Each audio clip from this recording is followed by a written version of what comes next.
আপনাদের এই এলাকায় যখন কোনো মেয়ের বিবাহ হয়, ছেলের বাড়ির তরফ থেকে প্রথমে মেয়ের বাড়িতে দেখতে যায়, ঠিক না বে ঠিক? আরে ভাই বলুন না। এই বাচ্চারা তোরা চুপ কর, ওরাই যায় তো বেশি। শোনেন, এবার জাস্ট একটা এক্সাম্পল দিচ্ছি, রাগ করবেন না, শোনো মাইন, এক্সকিউজ মি। ছেলের তরফ বাড়ির 20 জন লোক গিয়েছে, 20 জন ব্যক্তি, 4টে বুড়ো, 4টে বিবাহিত, 4টে অবিবাহিত, 4টে 4 আনা 8 আনা, তার মানে বাচ্চা, আর 4টে মহিলা, 4 রকম মেয়ে ছেলে, টোটাল 20 জন ব্যক্তি গিয়েছেন মেয়ের বাড়িতে মেয়ে দেখতে গিয়ে আপনারা কি করেছেন? সেখানে গিয়ে আপনারা করেছেন কি? সর্বপ্রথম খাওয়া দাওয়া করেছেন। খাওয়া দাওয়া করার পরে মেয়েটিকে দেখেছেন। দেখতে গিয়ে কি প্রশ্ন করেছিলেন মেয়েটিকে? প্রথম প্রশ্ন করেছেন মেয়েটির নাম কি, তারপরে প্রশ্ন করেছেন মেয়েটির বাপের নাম কি, তারপরে প্রশ্ন করেছেন মেয়েটির মায়ের নাম কি, তারপরে প্রশ্ন করেছেন মেয়েটি কোরআন পড়তে পারে কিনা। তো মেয়েটি বলল জি হ্যাঁ কোরআন পড়তে পারি। আপনারা বললেন কোরআন পড়ো শুনি। তো মেয়েটির কোরআন পড়া আপনারা শুনলেন, 500 কি 100 200 টাকা দিলেন, দিয়ে চলে এলেন। এবারে ছেলের তরফে, মেয়ের তরফের বাড়িতে, মেয়ের তরফের লোক ছেলের বাড়ি দেখছেন, ছেলে দেখতে। কত বড় সর্বনাশটা আপনারা করেছেন। যারা যারা দেখাশোনায় গিয়েছেন এখন থেকে সাবধান হন, নইলে কবরে আপনাদের যে কি হাল হবে, কিয়ামতের মাঠে যে কি অবস্থা হবে, দেখাশোনা করার স্বাদ মিটে যাবে। মেয়ের তরফ থেকে যখন ছেলের বাড়িতে গিয়েছেন, ছেলের বাড়িতে গিয়ে ছেলেকে কি প্রশ্ন করেছেন? সর্বপ্রথম ছেলেকে প্রশ্ন করেছেন তোমার নাম কি, তোমার বাপের নাম কি, তোমরা ক ভাই বোন। 4 নাম্বার প্রশ্ন করেছেন তুমি কি করো, অর্থাৎ তোমার ইনকামটা কি। একবারও জিজ্ঞাসা করেছেন এই ছেলে কোরআন পড়তে পারো? একবারও জিজ্ঞাসা করেননি আপনারা। ছেলেকে কোরআন শরীফ পড়তে পারে কিনা জিজ্ঞাসা করেননি। এই ছেলে অজুর ফরজ জানো, গোসলের ফরজ জানো, নাপাক থেকে কিভাবে পাক হতে হয় জানো? একবারও করেননি। এর ফলে লাভ তো হয়নি, উল্টে লস হয়েছে। দেখুন কি রকম, কি ক্ষতিটা হয়েছে, সর্বনাশটা করেছি। 30 বছর পরে এখন প্রমাণ পাওয়া যাচ্ছে কি মেয়ের বাপেদের মাথায় একটা জিনিস ঢুকে আছে, আমার মেয়ে যাই করুক আর তাই করুক, কোরআন শরীফ পড়তেই হবে, না পড়লে ওর বিয়ে হবে না। আর মেয়ে ছেলের বাপ মনে করেছে আমার ছেলে নামাজ পড়ুক, রোজা রাখুক বা না রাখুক, দাড়ি রাখুক বা না রাখুক, আমার ছেলে হাওড়াহাটির কাজ করলেই হবে। হাওড়াহাটির কাজ, জরি দর্জি ফুল মেশিনের কাজ, মাল্লু ইনকাম করলেই আমার ছেলের বিয়ে হয়ে যাবে। শুনে রাখুন, জন্ম দিলে বাপ হওয়া যায় না, পেটে ধরলে মা হওয়া যায় না। বাপ আর মাকে ইংরেজিতে প্যারেন্টস বলে, প্যারেন্টস। এই প্যারেন্ট শব্দটার ব্যাখ্যা করলে কল্পনা করতে পারবেন না। এজন্য অনুরোধ করে বলে যাচ্ছি, বাম্মা হতে গেলে অনেক দায়িত্ব আছে, এই দায়িত্বগুলো পালন করুন। কোরআনের দলিল, হাদিসেও রয়েছে, অনেক দলিল রয়েছে। ছোট্ট একটা উদাহরণ দিচ্ছি, দেখবেন একটা প্রমাণ পেয়ে যাবে, এখনই একটা প্রমাণ হয়ে যাবে। আচ্ছা ভাই আপনারা বলুন, হাত তুলুন তো দেখি, আগামী বছর এই জলসা হোক, এই জলসা হবে আগামী বছর ইনশাআল্লাহ, আপনারা কে কে চান একটু হাত তুলুন তো দেখি, হাত তুলুন। মাশাআল্লাহ, হাত নামান। সত্যি সত্যি আপনারা ধর্মকে কতটা ভালোবাসেন, এই ভালোবাসার মূল্য দেওয়া যাবে না। সকলেই হাত তুললেন, এবার একটা হাত তুলুন দেখি, বাপের বেটা যদি হয়ে থাকেন, আগামী বছর এই জলসা যেদিন হবে সেই জলসার আগের দিন পর্যন্ত, আজ থেকে আগামী বছর অর্থাৎ 1 বছরের মধ্যে আমরা কোরআন শরীফ পড়া ইমাম সাহেব, হাফেজ সাহেবের কাছে শেখানো। হাত তুলুন তো দেখি। এই দেখেন, ঠিক তো? হ্যাঁ, দেখেন হাত নেমে গেছে। বুঝে লিয়েছি, এ মুসলমানের বাচ্চা, এরা জলসা দেবে, হাত নামা বাবা নামা। এ মুসলমানের বাচ্চা, এরা জলসা দেবে, কোরআন পড়া শিখবে না। জলসা দেবে, কোরআন পড়া শিখবে না। রাস্তার ধারে একটা হোটেল দেখতে পেয়েছেন, লেখা আছে হাজি বিরিয়ানি, সামনে রয়েছে একটা লাল কাপড় জড়ানো হাঁড়ি, লেখা আছে হাজি বিরিয়ানি। বিরিয়ানি সেন্ট পাচ্ছেন নাকে, বড় ভালো লাগছে। এটা বেশি আনন্দ না বিরিয়ানি হোটেলের ভিতরে ঢুকে এক প্লেট বিরিয়ানি নিয়ে খাওয়াটা আনন্দ? বাহ, কত সহজে বুঝে ফেললেন। তো আব্দুল্লাহ গিল মারুফ কোরআন পড়ছে, বাংলা মানে করে শোনাচ্ছে, এটা বেশি আনন্দ না আপনি নিজে কোরআন পড়তে পারলে আনন্দ? তাহলে কেন কোরআন পড়া থেকে পিছিয়ে আছেন? জলসা কমিটি কোরআন থেকে পিছিয়ে কেন? মসজিদ কমিটি কোরআন থেকে পিছিয়ে কেন? কোরআন পড়া থেকে পিছিয়ে কেন? বিবেককে প্রশ্ন করো। কবরে তো শুতে হবে, ওই মাঠে দেখা হবে। চলুন সেই আলোচনা আজকের হবে। একবার কোরআন শুরু তাফসীর যে সূরাটির আলোচনা করব, কোরআনের 64 নম্বর সূরা। কত নম্বর? 64 নম্বর সূরা। সূরাটির নাম হলো সূরা তাগাবুন। কি নাম? কি নাম? সূরা তাগাবুন। সূরাটি আমার গোটা মুখস্থই আছে বাপ। আপনাদের দোয়া, বাম্মা ওস্তাদ পীরের দোয়ার ওসিলা আল্লাহ পাক রেখেছেন হৃদয়ে। তবুও কোরআন শরীফকে সাথে নেই কেন? মুতাশাবিহাত আয়াত তো লাগতেই পারে, সেই জন্য সঙ্গে নেওয়া। তাই আপনাদের কাছে আমি অনুরোধ করছি, চলুন সূরাটি শুরু করার আগে কয়েকটা কথা আপনারা জেনে নিন। কোরআন পড়তে গেলে সর্বপ্রথম কি করতে হবে? নাপাক থেকে পাক হতে হবে। কোরআন নিজেই বলছে, ইন্নাহু লাকুরআনুন কারীম ফি কিতাবিম মাকনুন লা ইয়ামাসসুহু ইল্লাল মুতাহহারুন। 27 নম্বর পারা, সূরার নাম সূরা ওয়াকিয়ার মধ্যে আল্লাহ জানিয়ে দিলেন, এ কোরআন হলো মর্যাদাশীল কোরআন। এ কোরআনকে আল্লাহ রাব্বুল আলামিন লাউহে মাহফুজে সংরক্ষিত রেখেছেন। লা ইয়ামাসসুহু ইল্লাল মুতাহহারুন, বিনা পবিত্রতায় কোরআনকে স্পর্শ করিও না। কোরআনকে স্পর্শ করতে গেলে ওযু করতে হবে, নামাজ পড়ার আগে ওযু করতে হবে। কোরআন জানিয়ে দিয়েছে, ইয়া আইয়ুহাল্লাযীনা আমানু ইযা কুমতুম ইলাস সালাতি ফাগসিলু ওয়ুজুহাকুম ওয়া আইদিয়াকুম ইলাল মারাফিকি ওয়ামসাহু বিরুসিকুম ওয়া আরজুলাকুম ইলাল কাবাইন। 6 নম্বর পারা 7 নম্বর পৃষ্ঠার প্রথম নম্বর লাইন, সূরার নাম সূরা মাইদা। কোরআন জানিয়ে দিয়েছে, ঈমানদার বান্দাগণ নামাজের জন্য যখন দাঁড়াবে সর্বপ্রথম মুখমণ্ডল ধৌত করে নাও। কতদূর মুখমণ্ডল ধৌত করবেন দেখে নিন, শিখে নিন, বুঝে নিন, জেনে নিন। এ চুলের গোড়া থেকে নিয়ে থুতনি পর্যন্ত, এ কানের লতিকা থেকে নিয়ে অপর কানের লতিকা পর্যন্ত ভালো করে ধৌত করতে হবে। যাদের ঘন দাড়ি আছে ভালো করে একটু খেলাল করে নেবেন, অনুরোধ করে বলে যাচ্ছি। 2 নাম্বার হলো ওয়াইদিয়াকুম ইলাল মারাফিকি, হাতের কনুয়ের উপর পর্যন্ত ধৌত করতে হবে। 3 নাম্বার হলো ওয়ামসাহু বিরুসিকুম, মাথামণ্ডল মোসা করতে হবে।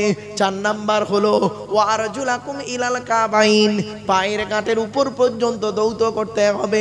এখন প্রশ্ন হলো, ওযু করতে গেলে পানির প্রয়োজন। এখন যদি পানি, ডাক্তার আপনাকে পানি স্পর্শ করতে নিষেধ করে, আপনি এমন একটা জায়গায় গিয়ে পড়েছেন সেখানে পানির প্রবলেম আছে বা অনেক সমস্যা আছে, আপনি কি করবেন? কোরআন জানিয়ে দিচ্ছে, আমি বলিনি, কোরআন বলছে। দেখুন, ওয়া ইন কুনতুম মারদা আও আলা সাফারিন আও জাআহাদুম মিনকুম মিনাল গায়তি আও লামাসতুমুন নিসা ফালাম তাজিদু মাআন ফাতায়াম্মামু সাঈদান তাইয়িবান ফামসাহু বিওয়ুজিকুম ওয়া আইদিকুম। 5 নম্বর পারা 4 নম্বর পৃষ্ঠা, সূরার নাম সূরা নিসার মধ্যে আল্লাহ জানিয়ে দিলেন, আল্লাহ বলছেন, যদি তোরা যদি কোনো জায়গায় বেড়াতে যাস, ওয়া ইন কুনতুম মারদা, যদি তোদের রোগ হয়, আও আলা সাফারিন, অথবা তোরা যদি কোনো জায়গায় বেড়াতে যাস, আও জাহাদুম মিনকুম মিনাল গায়তি, অথবা পেশাব পায়খানা থেকে যদি আসিস, আও লামাসতুমুন নিসা, যদি স্ত্রী সঙ্গম করিস, ফালাম তাজিদু মাআন, যদি পানি না পাওয়া যায়, ফাতায়াম্মামু, তায়াম্মুম করে নিবি।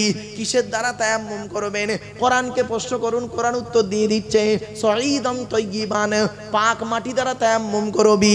তায়াম্মুমের ফরজ হলো তিনটি। 1 নাম্বার নিয়ত করো, 2 নাম্বার ফামসাহু বিবুজুহিকুম, মুখমণ্ডল মোসা করে নাও, ওয়া আইদিকুম, হাত মোসা করো। তাহলে অজুর ফরজ হলো 4টি, তায়াম্মুমের ফরজ হলো 3টি।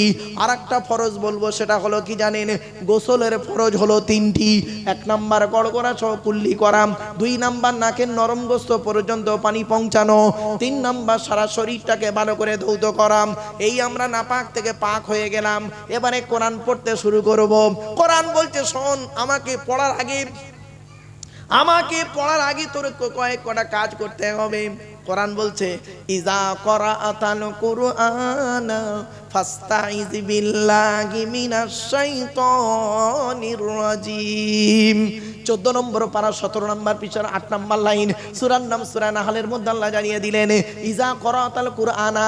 বাবা মাজির আগে ইজা শব্দ এলে মুস্তাকবিলের মানে হয়, পাস্ট টেন্সের আগে ইজা শব্দ এলে ফিউচার টেন্সের মানে হয়। আল্লাহ বলছেন ইজা করাআতাল কুরআনা, যখন তুমি কোরআন পড়বে, ফাস্তাইজ বিল্লাহি মিনাশ শাইতানির রাজিম, সুতরাং শয়তান মারদুদ হইতে আল্লাহর কাছে পানাহ চেয়ে নাও। তাই অনুরোধ করে আপনাদের বলে যাচ্ছি, এই কোরআন শরীফের সূরার আলোচনা করার আগে একবার উচ্চ আওয়াজে আমার সঙ্গে আউযু বিল্লাহ পড়া যাবে? পড়ুন, আউযু বিল্লাহি মিনাশ শাইতানির রাজিম। বিতাড়িত শয়তান মারদুদ হইতে আল্লাহর কাছে পানাহ চেয়ে নিলাম। আউযু বিল্লাহ পড়ার পরে কি পড়তে হবে বাবা? তাউজ তাসমিয়া পড়তে হবে, অর্থাৎ তাউজের পরে তাসমিয়া পড়তে হবে, বিসমিল্লাহ পড়তে হবে। দলিলটা জানিয়ে দিচ্ছি, কোরআন জানিয়ে দিচ্ছে ইন্নাহু মিন সুলাইমান ওয়া ইন্নাহু বিসমিল্লাহির রহমানির রহিম। 19 নম্বর পারার 18 নম্বর পৃষ্ঠা 4 নম্বর লাইন, সূরার নাম সূরা নামালের মধ্যে আল্লাহ পাক জানিয়ে দিলেন সুলাইমান বিন দাউদ বলে একজন নবী ছিল, নাম শুনেছেন। সুলাইমান নবী যখন সাবার রানী বিলকিসকে চিঠি দিয়েছিলেন, চিঠির প্রথমে লিখেছিলেন আল্লাহর নামে শুরু করছি, যিনি পরম দয়ালু দয়াবান। আমার নবী বলেছেন কি জানেন? আমার নবী বলেছেন মান ক্বালা বিসমিল্লাহির রহমানির রহিম মাররাতান লাম ইয়াবকি মিন যুনুবিহি যাররা। আল্লাহর নবী বলেন, বান্দা যখন একবার বিসমিল্লাহির রহমানির রহিম পড়বে, আল্লাহ পাক তার জীবনের সগীরা গুনাহগুলো maaf করে দেবে।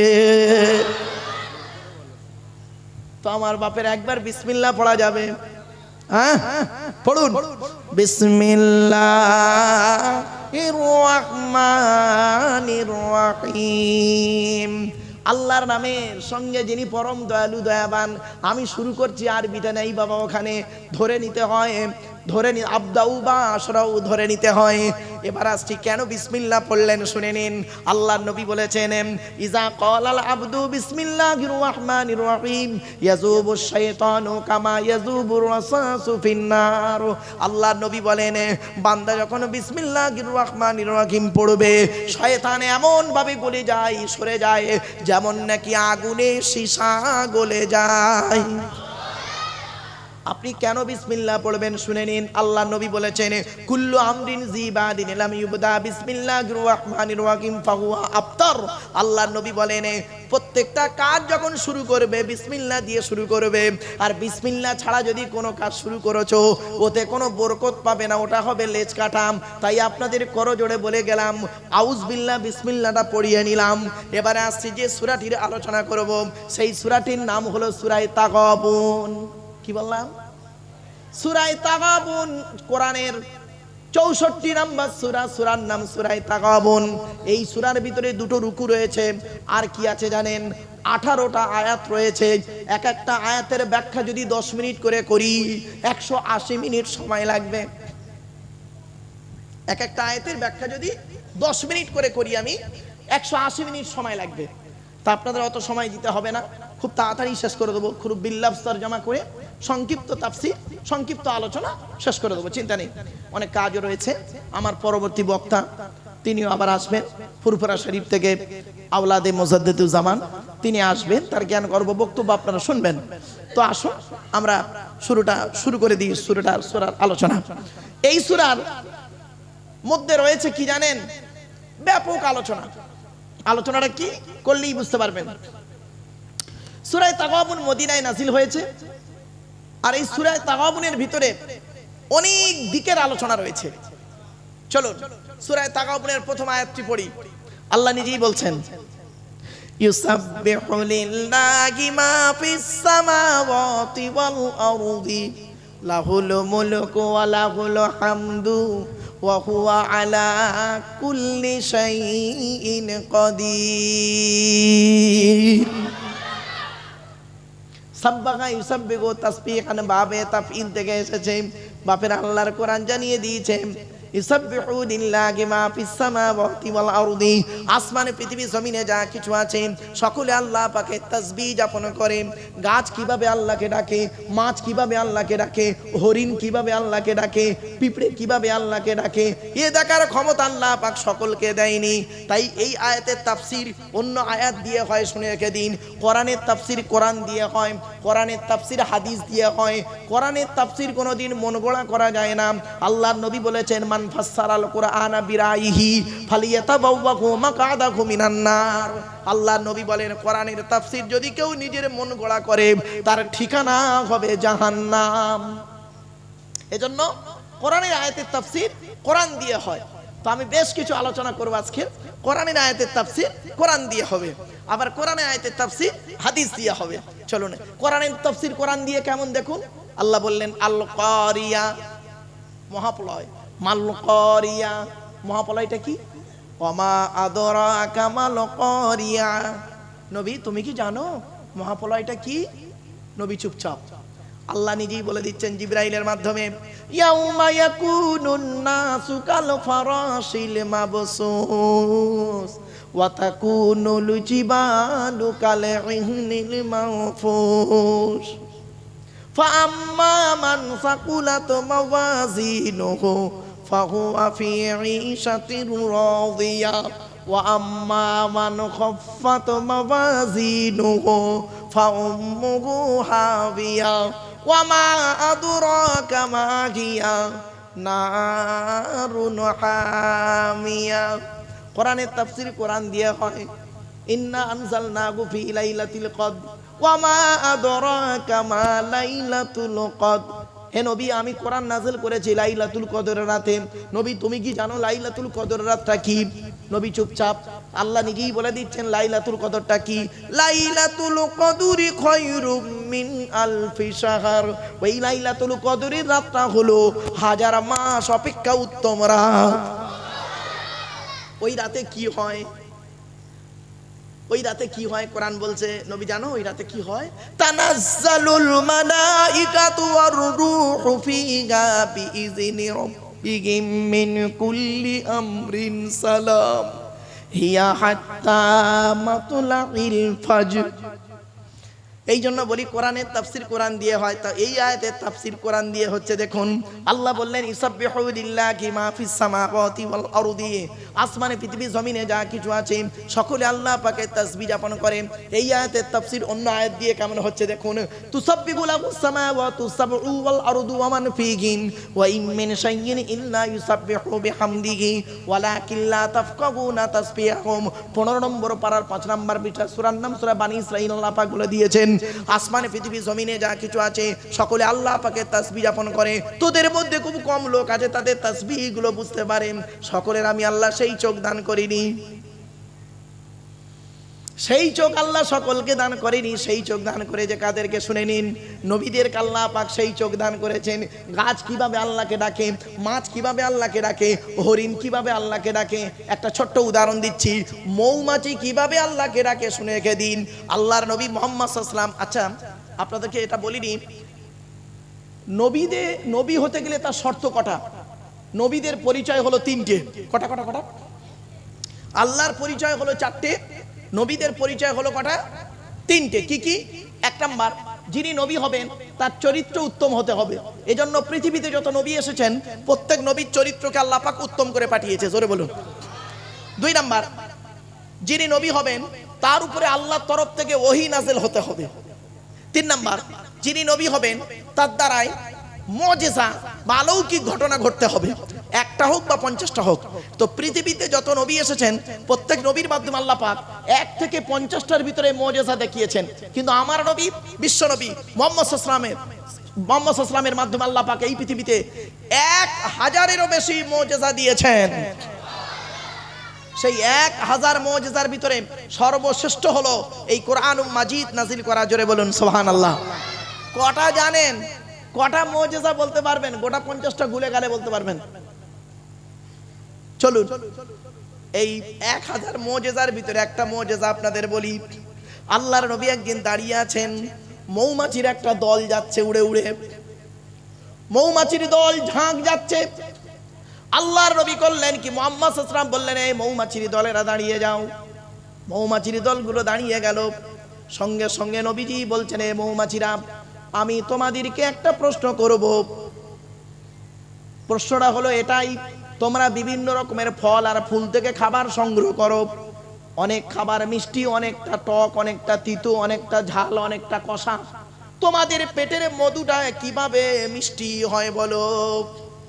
ওয়াওহা রাব্বুকা ইলান নাহলি আনিত্তাখিযি মিনাল জিবালি বুয়ুতা ওয়া মিনাশ শাজারি ওয়া মিম্মা ইয়ারিশুন সুম্মা কুলি মিন কুল্লিস সামারাত ফাসলুকি সুবুলা রাব্বিকি জুনুলা ইয়াখরুজু মিন বুতুনিহা শারাবুম মুখতালিফুন আলওয়ানুহু ফীহি শিফাউল লিন্নাস।